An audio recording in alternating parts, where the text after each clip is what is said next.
সম্প্রতি দেখলাম এক মহিলা জামায়াতের নিবন্ধন বাতিল চেয়ে সংবাদ সম্মেলন পর্যন্ত করেছে। কেন? যে জামায়াতের আমির নাকি নারী বিদ্বেষী কথা বলেছে। কি বলেছেন? তিনি আল জাজিরা এক সাক্ষাৎকারে ইংলিশে বলেছিলেন, তাকে প্রশ্ন করা হলো যে জামায়াতের প্রধান, দলের প্রধান তিনি কি আমিরে জামায়াত, তিনি কি নারী হতে পারেন কিনা? তিনি স্পষ্ট বলেছেন হতে পারেন না। জিজ্ঞেস করা হলো কারণ কি? তিনি বললেন যেটা আল্লাহ অনুমোদন দেন নাই সেটা আমরা অনুমোদন দেই কিভাবে? তো এই বার্তা থেকেই তো ক্লিয়ার যে যেই দলের নামই হলো ইসলামকে কেন্দ্র করে, জামায়াতে ইসলাম, ইসলামী দল, সেই দল জীবনের সব ক্ষেত্রে ইসলামকে এবং আদর্শকে প্রাধান্য দেবে।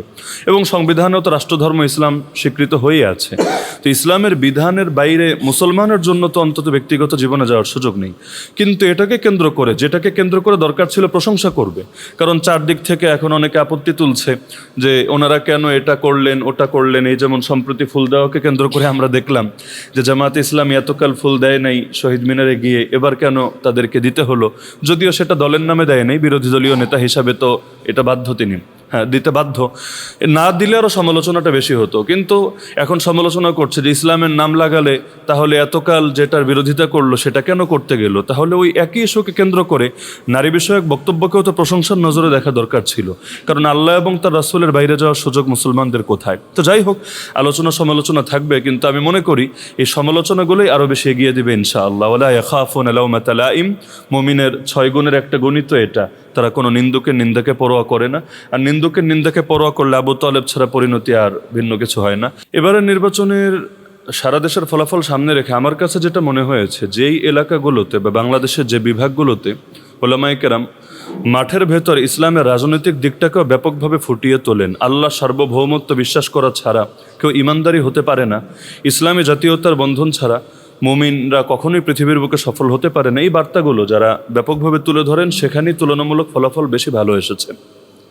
আর যেখানে এই আলোচনাগুলোর ফিল্ডে একটু ঘাটতি আছে এবং জনগণের ভেতরে সচেতনতার কমতি আছে, যারা মনে করে যে আল্লাহ সার্বভৌমত্ব বিশ্বাস করা ছাড়া বা ইসলামী জাগরণের জন্য কাজ করা ছাড়া, দিন কায়েমের মেহনত ছাড়াও পূর্ণাঙ্গ মুমিন হতে পারে, ওই জাতীয় এলাকায় দেখা যায় সেকুলারদের পাল্লাটাই তুলনামূলক ভারী হয়েছে। তো আলেমদের বড় একটা রোল প্লে করার সুযোগ বিগত সময় এসেছে, আগামী দিনে আরও আসবে ইনশাআল্লাহ। এবার তো আলহামদুলিল্লাহ এত ইঞ্জিনিয়ারিং এবং মেকানিজমের পরও আলিয়া এবং কওমের মিলিয়ে সম্ভবত 24 জন আলেম সংসদ সদস্য হয়েছেন।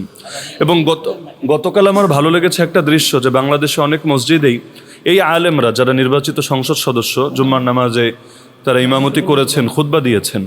এটা ইনশাআল্লাহ ব্যাপক একটা দাওয়াতি কাজ হবে, কারণ এই দেশের জনগণও এই স্বপ্ন দেখে রাষ্ট্রপ্রধান হবেন যিনি, জাতীয় ইমাম হবেন তিনি ইনশাআল্লাহ। তো ধীরে ধীরে আমি মনে করি এখন এবার যারা গিয়েছেন 24 জন আলেম এবং এছাড়াও বাকি ইসলামপন্থী আরও যত সদস্যরা আছেন, তারা যদি নিজেদের কর্মক্ষেত্রে সফল হন, আগামীতে সংখ্যাটা দ্বিগুণ না এর চেয়ে বেশি হয়ে যাবে ইনশাআল্লাহ। তো তাদেরকে সহযোগিতা করা এটা আমাদের ইমানি একটা দায়িত্ব। আদর্শিক বিজয়ের ক্ষেত্রে আমি মনে করি পাড়াটা অন্যরা ব্যর্থ করে দিবে। যেমন এবারের যে ঐক্যটা, এটা অনেক দূর থেকে কারুকার্য হয়েছে, এটা আমরা বলবো। এই জন্য আমির জামাত বলছে যে বাইকে বাই বলছি, আমরা কাকুর শত্রু বানাতে চাই না। কি বলেন? আমরা তো উম্মার সাথে কথা বলবো।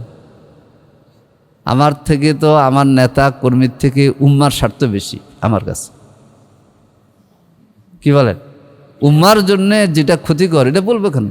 যেমন একজনে প্রশ্ন তুলেছেন যে শাপলার খুনিদের বিচার যারা চায় না তাদেরকে ভোট দেওয়া জায়েজ, আর জামাত ইসলামীকে ভোট দেওয়া হারাম, এই কথা কি হইল? কথা তো আসছে। তো সেজন্যে আপনারা অনেক সময় মনক্ষুণ্ণ হন যে অমুকে হারাম ফতুয়া দিচ্ছে, অমুকে আমাদেরকে, এটা আমরা সহজভাবে নিই। তবে যুক্তি, এলমি তাকাদার মধ্য দিয়ে আমরা আমাদের আন্দোলনের লক্ষ্যে পৌঁছার জন্য আমরা চেষ্টা করব ইনশাআল্লাহ। এটা মনে রাখবেন। গোলাম আজম সাহেব অত্যন্ত শরীফ মানুষ ছিলেন। পল্টনে বসে উনি মাওলানা ফজলুল করিম সাহেব, ওয়াদুল হক সাহেব, আল্লামা আজিজুল হক সাহেব একসাথে মিটিং কথাবার্তা বলছেন। কিন্তু মানে ঐক্যের জন্যে কতটুকু ভূমিকা অতীতে আমাদের দায়িত্বশীলরা রেখে গিয়েছেন। আপনারা বড় পর্যালোচনা করবেন যে শেষ মুহূর্তে এসে ঐক্যের ক্ষেত্রে যা ঘটল, আপনারা পর্যালোচনা করে দেখবেন যে আমাদের ঘাটতি আছে কিনা, এটা আমাকে জানাবেন। আমি তো দেখি যে আমাদের তাহের ভাই অসুস্থ হয়ে গেছে, এবং উনি বলছেন যে আমরা 45 আসন প্লাস 5 আসন পর্যন্ত গিয়েছি, যে আমরা সবাইকে ইলেকশন করব। বাংলাদেশের রাজনীতির একটা নিয়ম আছে না, যে কোন দল কয়টা আসন পেতে পারে, এটা রাজনীতির লজিক আছে। আমরা সর্বোচ্চ চেষ্টা করেছি, এবং আমি সহ আমরা সবাই মিলে বলেছি যতটুকু ছাড় দেওয়া যায়। তার ভাই বলতেছিল যে 179 আসন যখন জামাতের নামে আসলো, সে রাত্রে আমার 1 মিনিট ঘুম হয় নাই, এই চিন্তা যে প্রধান বিরোধী দল হওয়ার মতো আসন আমরা পাবো কিনা।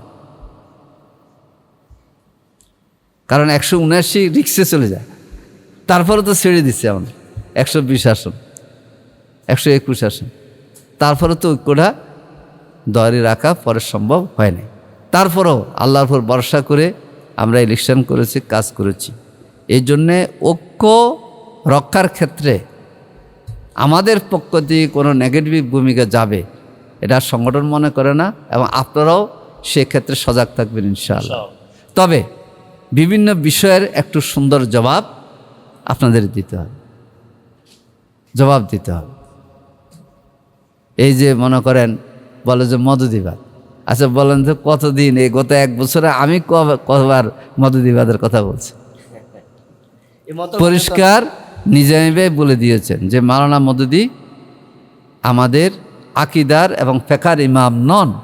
পরিষ্কার আমার হাতে লেখা রেজুলেশন, মজলিস শুরার বৈঠকে লেখা আছে, নিজামী ভাই মজলিস শুরার বৈঠকে বক্তব্য করছে যে মাওলানা মদুদি রাহমাহুল্লাহ আমাদের আকিদা এবং ফিকহের ইমাম নন। তিনি দার্শনিক, ইসলামী চিন্তাবিদ, ইসলামী রাষ্ট্র ব্যবস্থা এবং সারা বাংলাদেশে কী হবে এটা উনি করেছেন। তো এই দিকগুলোকে সামনে রেখে আমরা আগাবো ইনশাআল্লাহ।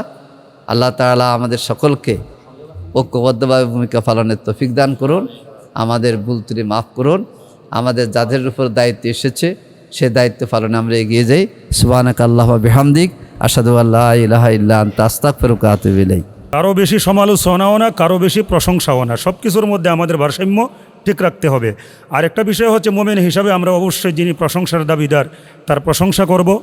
তো আমি ইঙ্গিতমূলক একটা কথা বলবো, কে এবারত পড়তে পারে আর কে পারে না এই সাবজেক্টে আমরা যাব না, এই বিষয়ে আমরা যাব না, কারণ এই রকম দুর্বলতা সব জায়গার মধ্যেই আছে।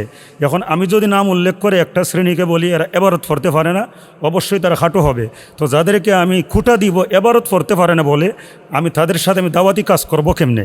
কারণ আমি এই কথাটাই বলবো, বারংবার তাদের কাছ থেকে একই আক্রমণের শিকার কিন্তু আমরা হইতেছি, অথচ আমরা একটুও বোঝার চেষ্টা করি না দাওয়াতের কাজের জন্য এবারত পড়া জরুরি না।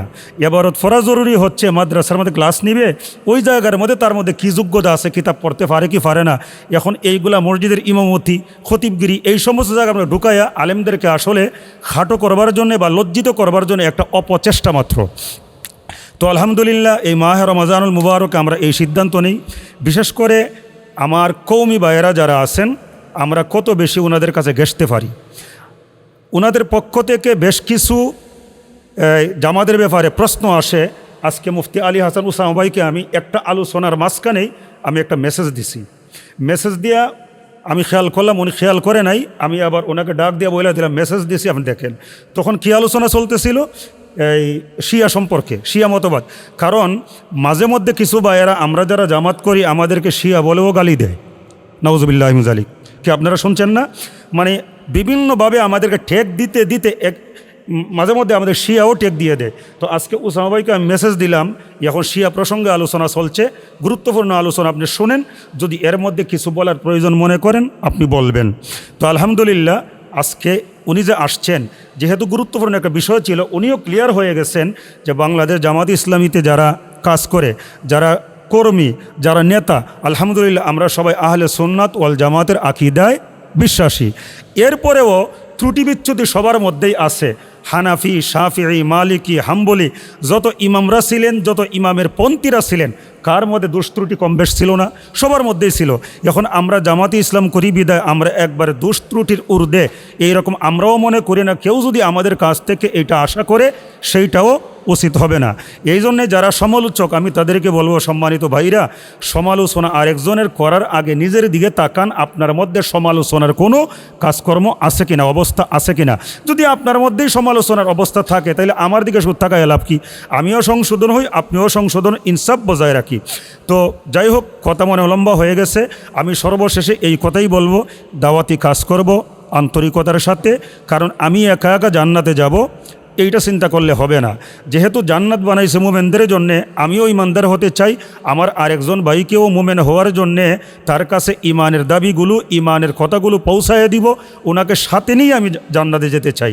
তো এই জন্যে জামাত ইসলামের মধ্যে আসলে ওনারা জান্নাতের টিকিট বিতরণ করে, এই সমস্ত আলোচনা অনেক হয়ে গেছে, আর কোনো দরকার নাই। জান্নাতের টিকিট বিতরণ করা হয় না। নবী রাসূলগণ যেমন জাহান্নাম থেকে বাঁচাইবার জন্যে, জান্নাতের পথ প্রদর্শনের জন্য পৃথিবীর মধ্যে এসেছিলেন, সাহাবায়ে কেরামগণ একই কাজ করেছেন, আমরাও একই কাজ করব। কিভাবে জাহান্নাম থেকে মুক্তি লাভ করা যায় ওই পথটা মানুষকে জানিয়ে দিব, এবং কিভাবে জান্নাতবাসী হওয়া যায় এই পথটাই আমরা মানুষকে জানিয়ে দিব। এই জন্য আসুন, আমি জান্নাতি হই, আপনারা জান্নাতে হন, আমরা সবাই জান্নাতি হওয়ার জন্য যা যা করণীয় আমরা এইগুলা যেন মাহে রমজানুল মুবারকে অধিক পরিমাণে করতে পারি। আল্লাহ সুবহানাহু ওয়া তাআলা আমাদের সেই তৌফিক দান করেন। আর একটা লাস্টে ধন্যবাদ না দিলেই নয়, এই যে মুফাসসির জোন মহানগর উত্তরে, এটা চমৎকার একটি আয়োজন। আমি যদিও সবসময় আসতে পারি না, শুরুর দিকে কয়েকবার এসেছিলাম, কিন্তু আমার অন্তরে সবসময় মুফাসসির জোনের প্রতি ভালোবাসা গেঁথে গেছে। আজকে বাসার ভাই আমাকে বলছেন যে আমরা যেন প্রতি মাসে এই হালাকার মধ্যে আসি। আমাদের এই জায়গার মধ্যে মুশারফ ভাই বসা আছেন, আমি ওনাকেও বলছিলাম, উনিও বলছেন যে সংগঠনের কাজে আমরা সবসময় যে কোনো জায়গায় সুযোগ থাকলেই যেতে পারি। ইনশাল্লাহ আপনারা আমাদেরকে জানাইবেন এই মুফাসসির জোনের হালাকার মধ্যে আমরা যেন প্রতি মাসে আসতে পারি। আমি নিজে আসতে আগ্রহী। ওসামা ভাই আসবেন, ইউসুফ মাহমুদি ভাই আসবেন, এবং আলহামদুলিল্লাহ। এবং আপনাদেরকে আরেকটা আশার কথা শোনাই, আমাদের কওমি আলেমদের অনেক লম্বা তালিকা, আলহামদুলিল্লাহ অনেক লম্বা কাফেলা হবে ইনশাআল্লাহ। এইটা আমাদের সংগঠন বুঝবে, কিন্তু আলহামদুলিল্লাহ আপনারা এটা দোয়া করবেন, বিশাল একটা কাফেলা ইনশাআল্লাহ কওমি অঙ্গন থেকে আসবে। আলহামদুলিল্লাহ। আসসালামু আলাইকুম রহমতুল্লাহ।